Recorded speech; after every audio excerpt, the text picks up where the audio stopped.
കോട്ടയത്ത് Francis George UDF സ്ഥാനാർത്ഥിയായി എത്തുമെന്ന കാര്യം ഏകദേശം ഉറപ്പായി കഴിഞ്ഞതാണ്. എന്നാൽ കോട്ടയം ജില്ലയിലെ പല ജോസഫ് ഗ്രൂപ്പ് നേതാക്കൾക്കും ഫ്രാൻസിസ് ജോർജ് സ്ഥാനാർത്ഥിയാകുന്നതിനോട് അത്ര കണ്ട് താല്പര്യമില്ല. കഴിഞ്ഞ കാലങ്ങളിൽ ഇടുക്കി കേന്ദ്രീകരിച്ച് പ്രവർത്തിച്ചിരുന്ന ഫ്രാൻസിസ് കോട്ടയത്തിന് സുപരിചിതനല്ല എന്ന വാദമാണ് ഇവർ പ്രധാനമായും ഉയർത്തുന്നത്. നിലവിൽ ഇടങ്ങി നിൽക്കുന്ന നേതാക്കൾക്ക് അടുത്ത നിയമസഭാ തെരഞ്ഞെടുപ്പിൽ അർഹിക്കുന്ന പരിഗണന നൽകി വിഷയം തണുപ്പിക്കാനാകും പാർട്ടി നേതൃത്വത്തിന്റെ ശ്രമം. സ്ഥാനാർത്ഥിയാകാൻ ആഗ്രഹം പ്രകടിപ്പിച്ചവരോട് പാർട്ടി ചെയർമാൻ PJ ജോസഫ് നേരിട്ട് ചർച്ച നടത്തും. ലോക്സഭാ ഇലക്ഷൻ നടക്കാൻ പോകുന്നു, അല്ലെ നിയമസഭാ ഇലക്ഷൻ നടക്കാൻ പോകുന്നു എന്ന് വരുമ്പോൾ പാർട്ടിയിലുള്ള പ്രധാനപ്പെട്ട നേതാക്കൾ സ്വാഭാവികമായും ആ സ്ഥാനങ്ങളിലേക്ക് വരാൻ ആഗ്രഹിക്കും.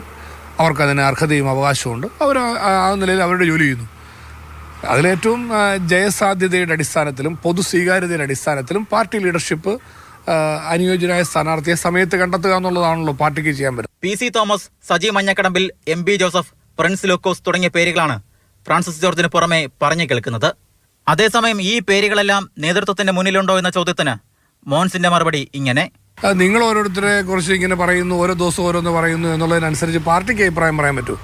പാർട്ടിയുടെ മുൻപിൽ വിവിധ പേരുകൾ വന്നിട്ടുണ്ട്. അപ്പോൾ അത് പാർട്ടിയിൽ നിൽക്കുന്ന ആളുകൾക്ക് തീർച്ചയായിട്ടും ഇന്ന പേര് വരാവുള്ളൂ, ഇന്ന പേര് വരാൻ പാടില്ലെന്ന് ഞങ്ങൾക്ക് ആർക്കെങ്കിലും പറയാൻ പറ്റൂ. പാർട്ടിക്കുള്ളിൽ നടക്കുന്ന ചർച്ചകൾ ഫലം കണ്ടില്ലെങ്കിൽ കോട്ടയത്തെ സ്ഥാനാർത്ഥി നിർണയം കടുപ്പമാകുമെന്ന് സാരം. മോൻസ് ജോസഫോ ഫ്രാൻസിസ് ജോർജോ കോട്ടയത്തെ UDF സ്ഥാനാർത്ഥിയാകണമെന്നായിരുന്നു കോൺഗ്രസിന്റെ താല്പര്യം. എന്നാൽ ദേശീയ രാഷ്ട്രീയത്തിലേക്കില്ല എന്ന മോൻസ് ജോസഫ് നേരത്തെ തന്നെ പറഞ്ഞതാണ്. അവസാനവട്ട കണക്കിൽ കോൺഗ്രസിന്റെ താല്പര്യം കൂടി കണക്കിലെടുത്ത് ഫ്രാൻസിസ് ജോർജ് തന്നെ കോട്ടയത്തെ UDF സ്ഥാനാർത്ഥിയാകാനാണ് സാധ്യത. കോട്ടയത്ത് നിന്ന് ഷിനോജ് ST, മാതൃഭൂമി ന്യൂസ്.